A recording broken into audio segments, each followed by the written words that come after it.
नमस्कार मित्रांनो. तर आपण आजच्या या व्हिडिओमध्ये बघणार आहे की मकर संक्रांतीचे रहस्य काय आहे? मकर संक्रांतीचे धार्मिक महत्त्व काय आहे? आणि तसेच शास्त्रीय कारण किंवा शास्त्रीय महत्त्व काय आहे या सणाचं? सणाच्या विविध प्रथा, परंपरा पण आपण यामध्ये बघणार आहे आणि सामाजिक महत्त्व पण बघणार आहे. तरी व्हिडिओला सुरुवात करण्याआधी चॅनेलला नवीन आला असेल तर सबस्क्राईब जरूर करा. चला तर मग सुरू करूया.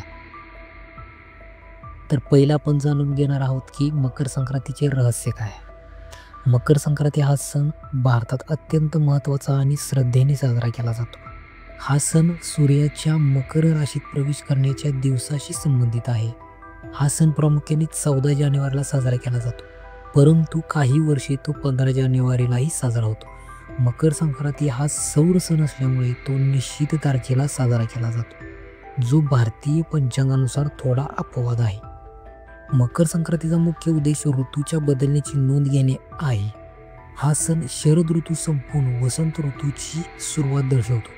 सूर्य मकर राशीत प्रवेश करतो तेव्हा तो उत्तरायणाला सुरुवात करतो. उत्तरायण म्हणजेच सूर्याचा उत्तरेकडे प्रवास. ही घटना हिंदू धर्मात पवित्र मानली जाते आणि शुभ कार्यासाठी योग्य मानली जाते. तर पुढे आपण बघणार आहोत मकर संक्रांतीचे धार्मिक महत्त्व काय आहे. मकर संक्रांतीचा हिंदू धर्मातील धार्मिक आणि आध्यात्मिक दृष्टिकोन खूप मोठा आहे. महाभारत काळात भीष्म पितामहांनी सूर्य उत्तरायणात असताना प्राणत्याग केला होता. असे मानले जाते की उत्तरायणात काळात मृत्यू आलेल्या व्यक्तींना मोक्ष प्राप्त होतो. याशिवाय गंगा नदीने याच दिवशी पृथ्वीवर आगमन केल्याचे मानले जाते. त्यामुळे या दिवशी गंगेतील स्नान पवित्र मानले जाते.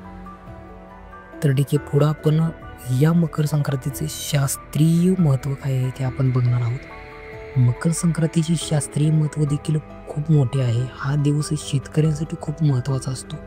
रब्बी पिकांची कापणी सुरू होते आणि नवीन धान्य घरी येते. हा सण निसर्ग आणि मनुष्य यांच्यातील संबंध दर्शवतो. मकर संक्रांती हा सूर्यदेवतेची उपासना करण्याचा दिवस मानला जातो, कारण सूर्यदेवता पृथ्वीवरील जीवनाचे मुख्य स्रोत आहे. ठीक आहे, तर आपण आता पुढे बघणार आहोत सणाच्या विविध प्रथा आणि परंपरा. मकर संक्रांती भारतात वेगवेगळ्या प्रकारे साजरी केली जाते. महाराष्ट्रात या दिवशी तिळगुळ घ्या आणि गोड गोड बोला ही प्रथा आहे. तिळगुळाचे लाडू खाल्ले जातात आणि ते शेजाऱ्यांना, नातेवाईकांना वाटून गोड शब्द बोलण्याचा संदेश दिला जातो. तिळाचे सेवन आरोग्यासाठी फायदेशीर मानले जाते, कारण थंड हवामानात ते शरीराला उष्णता देणारे असते. उत्तर भारतात मकर संक्रांतीला खिचडी सण म्हणून ओळखले जाते. या दिवशी लोक गंगे स्नान करून खिचडीचा प्रसाद घेतात.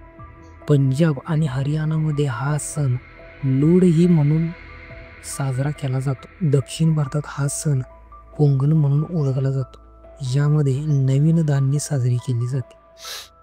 या सणाचं सामाजिक महत्त्व काय आहे ते बघूया आपण. मकर संक्रांती हा सण फक्त धार्मिक नाही तर सामाजिक दृष्ट्याही महत्त्वाचा आहे. या सणाच्या माध्यमातून लोक एकमेकांच्या जवळ येतात, नाती गोड बनतात.